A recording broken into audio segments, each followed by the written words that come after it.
My cousin manages orientation week at Melbourne Uni, and last Tuesday some American exchange student interrupted his welcome speech to ask where the financial aid office was because she needed to finalize her loan payments before classes started. He told her there wasn't one. Students just sign up online for HEX and forget about it until they're earning proper money after graduation. She looked at him like he'd said tuition was free and then spent 15 minutes trying to find the catch before finally asking, "But what if I can't afford payments next semester?" My cousin explained you don't make payments during university at all. The government just takes a small percentage from your paycheck once you're earning above 55 grand a year. And she actually teared up right there in front of 200. First year, saying that's the most beautiful thing I've ever heard. Meanwhile, at a campus coffee shop in Brisbane, I'm serving tables when this American girl pulls out a literal binder during orientation week.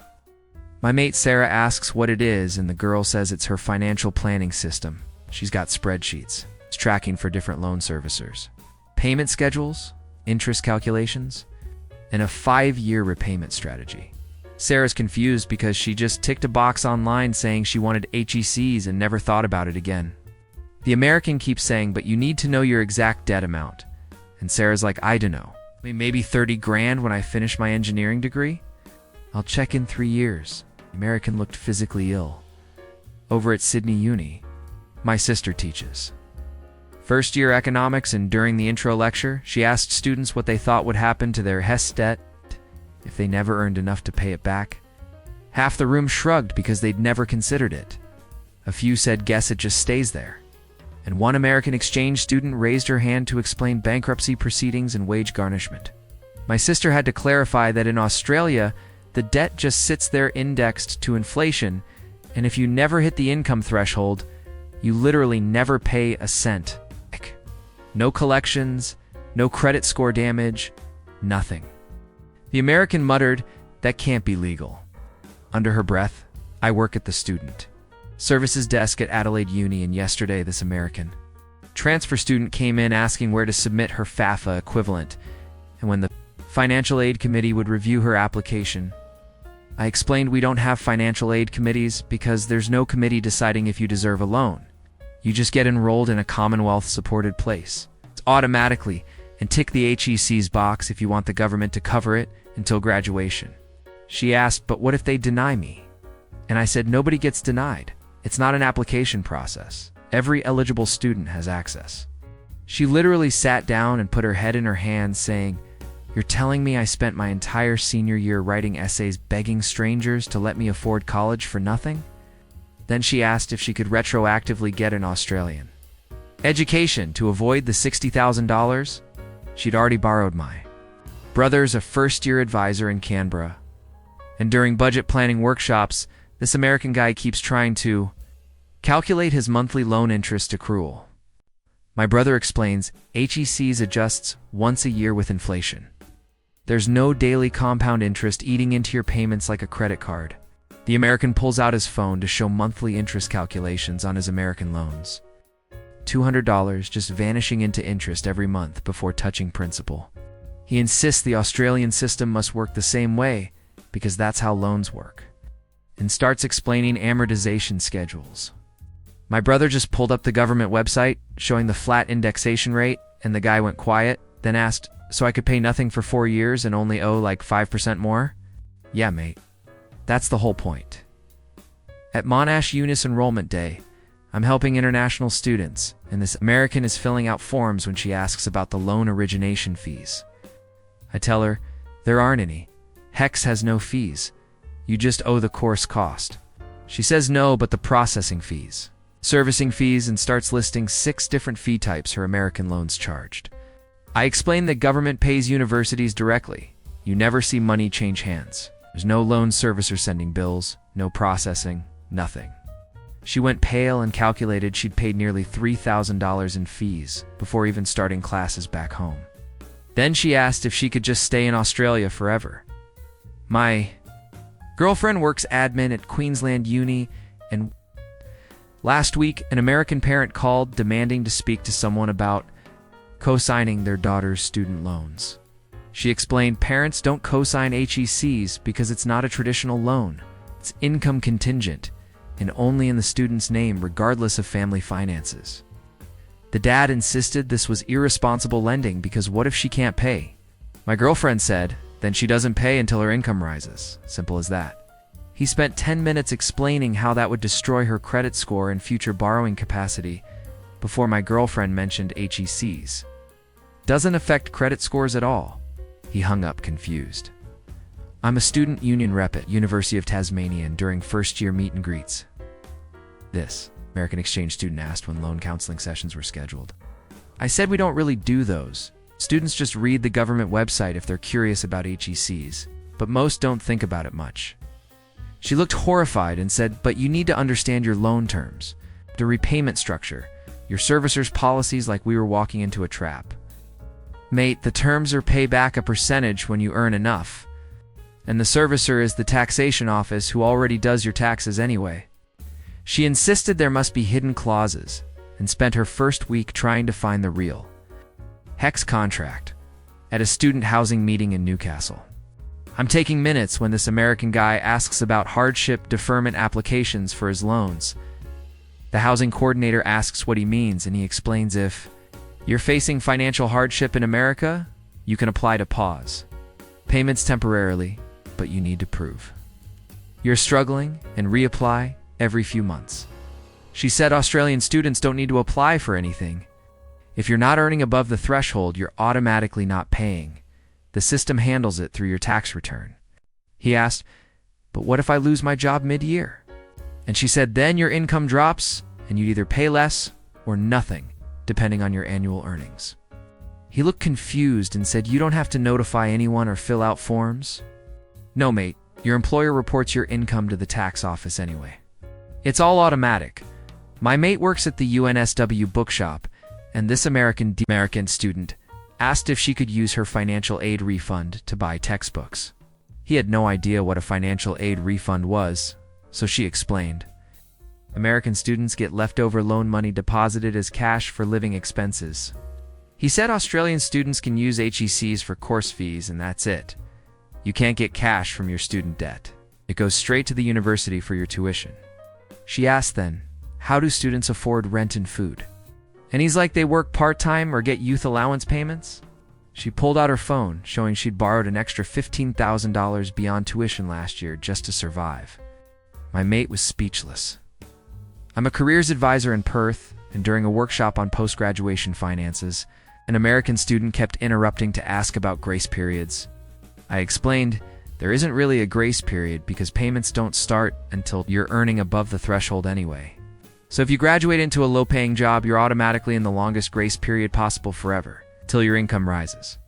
She said no, but the 6-month grace period before your first bill is due, and I realized she meant the American system where payments start half a year after graduation, regardless of employment. I told her Australian students who graduate and can't find work just never make a payment and their debt sits there harmlessly. She asked, without penalty? Yeah, without penalty. That's how income contingent works. My sister's doing honors at Deakin Uni and met an American exchange student at the library who was stressed about her summer loan payments. My sister asked what she meant, and the girl explained she took summer classes back home, so those loans are on a different repayment schedule from her fall semester loans, and now she's juggling multiple payment dates. My sister said Australian students take summer courses all the time and it just adds to your HEC's total. No separate loan, no different schedule, one debt amount that you ignore until you're working full-time. The American spent 20 minutes trying to understand how that could possibly work without creating accounting chaos. It's just addition. Mate, I volunteer at the financial literacy program at Wollongong Uni, and this American guy attended, claiming he needed help consolidating his loans. I asked what he meant, and he explained he had 12 different student loans from different semesters and lenders that he was trying to combine into one payment. I told him Australian students just have one HEC's debt that accumulates as you study. There's no multiple loans to consolidate. The government just keeps a running total. He showed me his loan spreadsheet tracking 8 federal loans and 4 private loans with different interest rates, payment dates, and servicers. I asked why he didn't just have one loan, and he said because that's not how American student loans work. Like I was the confused one.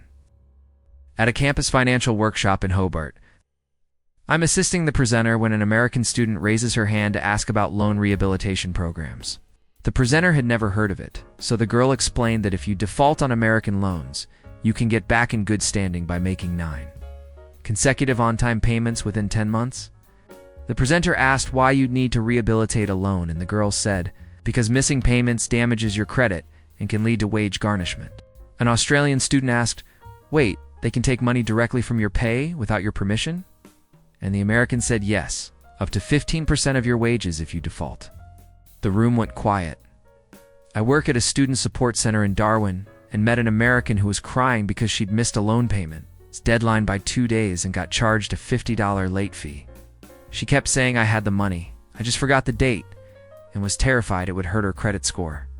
I said Australian students don't have payment deadlines because there's no monthly payment. It's just an automatic tax deduction when you file your return. She asked, so you can't be late? And I said you can't be late to something that's automatic. She said in America, if you're even 1 day late, the fees start piling up and the loan servicers call you. Constantly, my cousin's a residence advisor at Australian National University, and during move-in week, this American student was sobbing because she couldn't access her loan disbursement to pay for textbooks and groceries. My cousin explained she could work part-time since international students can work 20 hours weekly during semester. But the girl said she needed to focus completely on studies because she's borrowing $80,000 for her degree and can't risk her GPA dropping below 3.5, or she'll lose her merit scholarship and not be able to afford to continue. My cousin mentioned Australian domestic students just maintain passing grades, work casual jobs, and their HECS sits there unbothered. The girl said, but if I fail out, I've wasted all that borrowed money, and my cousin realized. Americans treat university like a financial hostage situation. I'm doing my PhD at Macquarie Uni, and my American lab mate had a breakdown last month because his loan servicer changed and he didn't receive the notification. So he missed a payment and got hit with late fees and a credit report ding. He kept saying, I've been making payments for 6 years. One missed notice shouldn't destroy everything, while frantically calling customer service. I mentioned Australian students don't have loan servicers sending notices because the Australian taxation office just automatically deducts from paychecks once you file taxes. You never miss a payment because it's not optional. It's just part of your tax return. He asked why American loans aren't set up that way, and I had no answer. My friend tutors international students at University of Western Australia and met an American who was confused about our student loans not having a 10-year standard repayment term. She kept asking, but what's the timeline? When does it end? And my friend said, it ends when you've paid it off, which depends entirely on your income level. Could be 5 years if you're earning heaps, or 30 years if you're in lower paying work. The American insisted loans need fixed terms so you know when you're free from debt, and my friend said Australian students just assume they'll pay it off eventually and don't stress the exact timeline. The girl said that's insane, you need a payoff date for psychological closure like debt was a relationship. I managed student housing at Griffith Uni, and during a welcome barbecue this American asked if we had emergency loan counseling for students who couldn't make their monthly payments during exams. I said students don't make monthly payments while enrolled. HEC's repayment starts after graduation when you're working. He said, no, I mean the monthly bills that come during semester, and I realized he was talking about American students making loan payments while still taking classes. I said Australian students don't pay anything during study. It defeats the purpose of income contingent loans. He calculated he'd made 72 loan payments while still enrolled and asked, you're saying that was unnecessary? In Australia? Absolutely. I'm a student mentor at La Trobe Uni and met an American exchange student who was relieved to get a semester break from her loan payments. I asked what she meant, and she said being enrolled in an Australian university meant her American loans went into in-school deferment, so she could stop paying for 6 months. I said Australian students don't pay during study either, but that's just how HECS works forever, not a special deferment. She said, right, but when I go back to America, my loans resume, and showed me her loan portal with a payment countdown timer. I mentioned Australian students graduate and only pay once employed. She graduates and pays immediately, regardless of employment. She asked, "How do you stop people from graduating unemployed just to avoid payments?" And I said, "We don't, because that's an insane thing to worry about." My brother's a lecturer at Victoria University, and during a class discussion about post-graduation careers, an American student said she was strategically choosing jobs based on which would let her qualify for income. Repayment forgiveness after 25 years of payments. My brother asked if that was a special program, and she explained, Americans who make tiny payments for 25 years get remaining debt forgiven. So she's planning her entire career path around staying in qualifying employment. He mentioned Australian students just pay more when earning more, and less when earning less until it's paid. No strategic 25-year planning needed. She asked, "But what if I want to work internationally? Does my HEX follow me?" He said, "Technically yes, but good luck to the ATO tracking you down in Estonia. It's not exactly Interpol out there looking for uni debt."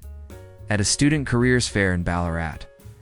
I'm manning the booth when this American approaches asking about employer student loan repayment assistance programs. I asked what that was, and he explained some. American companies offer to pay a portion of employees' student loans as a job benefit. I said Australian employers don't do that because they don't need to. Your HECs comes out of your tax automatically, regardless of who you work for. He said, "Right, but some companies pay extra to award your loans to help you get out of debt faster." And I said, "Why would they do that when you could just negotiate a higher salary instead?" He looked thoughtful and said he'd genuinely never considered that the loan repayment benefit was just a way for companies to offer less actual money. I work international student services at Curtin University, and last week this American told me her biggest culture shock wasn't the slang or the coffee or even driving. On the left, it was watching Australian students casually discuss their degrees without mentioning debt once. She said back home every university conversation eventually becomes about money. Who's borrowing what? Which loans have better rates? Whether your degree will earn enough to justify the debt? Constant financial anxiety underlying every academic decision. Here she's watched students choose arts degrees purely out of interest. Switch majors without calculating sunk costs. Take gap years without worrying about compounding interest. All because HECs removes money from the immediate equation. She said, "You all get to just learn things because you want to learn them." Like that was a revolutionary concept. Yeah, that's kind of the whole point of university.